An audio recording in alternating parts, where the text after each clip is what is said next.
Hey everyone, so I wanted to share this recent seller interview that one of my colleagues, Lauren, did with the owner of a digital product business. And this business is about 6 years old. Its current valuation is a little bit over $900,000, almost $1 million valuation. I, of course, wanted to share insights about what the owner thinks contributed to her success and how this kind of business even works. Also, I wanted to share just how she came from some very humble beginnings. She was just somebody who wanted to pretty much get out of debt, which I'll explain. I'll let her share that in a little bit. But she shared not only her wins and her strengths with the business, but also was very candid about some of the weaknesses or the challenges that she experienced while building this. So I felt like this was a very human interview and just something that's worth sharing, especially when looking at something that was as impressive as the business that she built. So the first question that Lauren asked was about the seller's background, and this is how she answered. I had $400,000 of student loan debt, and I really wanted to be a stay-at-home mom, and I didn't want to have to go get five or six extra side hustles that I had to leave the house to do to pay all that off. And I saw that people were making just a crazy amount of money with online businesses. And once I figured it out, I was like, I know I can do this and make it really, really profitable. So it was kind of a necessary, I needed to make as much money as I could in a short amount of time so I could pay off debt. And then I decided that I would share my journey and talk about frugal living, ways to save money. And one of the biggest things that my audience was interested in was meal planning and how to save money on groceries. So once I figured out that was what people wanted, I really leaned into it and started creating digital products based around done for you meal plans. And people bought them. And that's really when things started to take off. So, as I alluded to a little bit earlier, this business owner, she really just started from kind of a need to find a solution to get out of debt. She was in $400,000 of student loan debt, and she was a stay-at-home mom and needed to find a solution to still make some income. So it sounds like she had a few different options or different avenues that she could have chosen, and ultimately she chose something that was a content-based website that also monetized through selling products. So I wanted to share this to start off. If you're wondering about if you are qualified enough to get into online business, to either buy one that's already working or to build one on your own, just to show that there are people doing this all the time who come from all different walks of life, who come from different circumstances and find a way to ultimately make success happen. So all to say, if you're wondering if you have what it takes to do this, then I would say the answer is yes. So to get a little bit into the details of the actual business, Lauren asked the seller about how the business actually makes money, and this is how she answered that. I would say probably 98, 99% is from digital products. And I run Facebook ads, TikTok ads, and some Google ads to my digital products. And that is the primary source of income, which is nice because it's mostly passive as long as the Facebook ads are working. And, they have their ups and downs, but most of the time it's pretty stable. You can kind of predict it. And then sponsored posts are probably the second thing because I've grown a large social media following. So I'm able to land brand deals with some larger companies, and they'll usually pay a few $1,000s for a TikTok or an Instagram post or a blog post, something like that.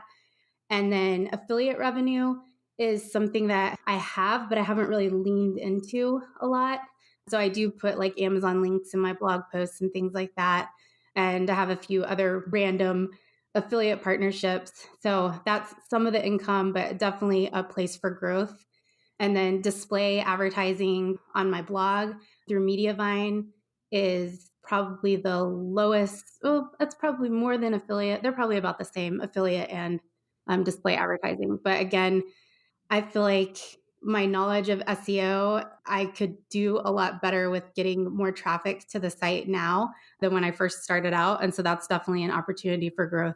there to get more income from display advertising. So, as you heard here, the business generates revenue primarily from digital products, a little bit from affiliate marketing and kind of your more traditional content site revenue generating methods. And I wanted to highlight this because I think a lot of people who have a little bit of knowledge about content sites, the initial thought is to drive revenue through display advertising or affiliates. And that still is a very common way for a lot of the sellers who list on our marketplace to monetize their websites. But there are other options, several other unique monetization options available to you if you have a content site. With a content site, you are driving traffic, and with that traffic, you then have the decision, the choice as to how you want to monetize that traffic. Some people are deciding to monetize their website by, instead of promoting partner affiliate products, they decide to create their own physical products and replace those. Or in some cases, they won't replace them. They'll show intentionally some subpar products that they'll review on Amazon and show their own product that is very obviously a higher quality product and generate a lot of sales through that method. In fact, I just saw that from Matt Diggity. So thanks for that piece of advice on your Twitter. Okay, so the biggest win that the seller mentioned here was that she decided to go with digital products. And had she gone with display advertising, she realized it would have taken a longer period of time to monetize. And that led to her doing over $160,000 in revenue in her biggest month and some really strong profit figures. So Lauren then followed up by asking what were some of the biggest challenges with the business, or maybe one of the biggest mistakes that she experienced. And this is what she said. It took me like 2 or 3 years to realize that I should have been building an email list.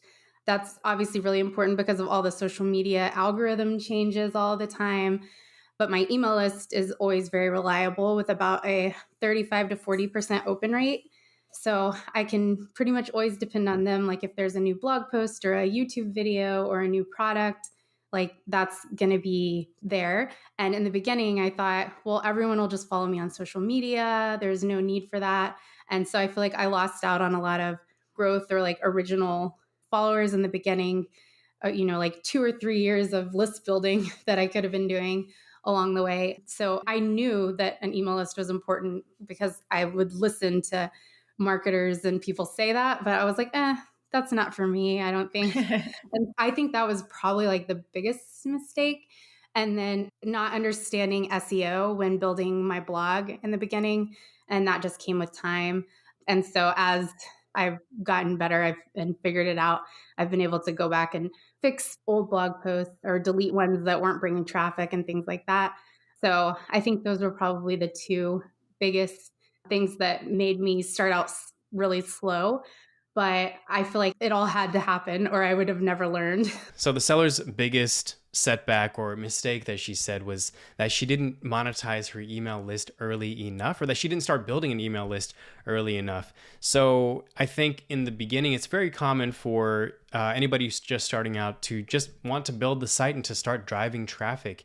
And the email list can be kind of an afterthought, which I definitely understand. And in her case, she said she didn't even see email playing a large part in this business. I think the takeaway here is even if you think that an email list or an organic channel like an email list might not be a big part of your business, that it could still make sense to have an opportunity for, or allow people the option to sign up for an email list should they actually become one of your biggest fans or some of your best customers. So I would definitely say set that up from the beginning. And if you don't use it, that's fine. But if you do decide to use it later on, then you have that option. So Lauren followed up a little bit later asking the seller about just what kind of work she actually does in the business and if she has hired out anybody for things such as the advertising or content production. And this is what she said. I have a freelancer that he does Facebook ads, Google ads, and TikTok ads, and he runs those fully for me. I have run them myself in the past and tried a few different ad agencies, but he has done a really good job. And he's been running my ads since last summer and has done a really good job with growing profit from the ads. So the seller mentioned that she outsourced the running of the advertising. And I think this is an important point to bring up because if there is a channel that could potentially be very profitable for you, but you don't have the expertise, I think there's the pressure to do everything, at least up front, as the business owner, but really thinking about how to hire out for these different tasks, especially down the road. If you think you might want to sell the business, you want to delegate as much as you can of the business, because I've said this several times, but buyers don't want to purchase full-time jobs. They want to purchase an investment that ideally is as passive as possible. So by you hiring out, you are not only accessing a channel that you might not have the expertise to profitably access, or you might be able to hire somebody who can do it way better than you, but also that you're just creating a business that somebody else could potentially want to own down the road. So even if you tend to be more controlling or have issues with letting go, as this seller said she did, I think that's kind of part of what it means to build a business and be the business owner, is to be not the business specialist anymore. So I think that comes with time, but just, I guess, me giving you the encouragement to do that for yourself. So those are just a few takeaways from the interview. If you are interested in the business, it might still be available for sale on the marketplace. I'll leave a link below. You can also look at the listing, unlock the listing if you want to see more information about it. Check out the P&L. You can also schedule an interview, or schedule a call with the seller to ask any questions that you have about the business if you're interested in buying it. But if you also wanted to talk to us about what you're looking for in a business acquisition, if you're looking to acquire a business potentially, I highly recommend just reaching out to us. You can schedule a free call with one of our sales advisors, and they will just chat with you about if this would be a good business for you, and would be able to help guide a conversation with the seller as well. So that's all for now. If you are interested in a physical product business, an Amazon FBA business, you might be interested in hearing this reaction to an interview I had with an Amazon FBA seller who built a mid-six-figure business in 3 years during the pandemic by prioritizing a strong supply chain. So that's all for now. Thanks for watching. See you in the next one.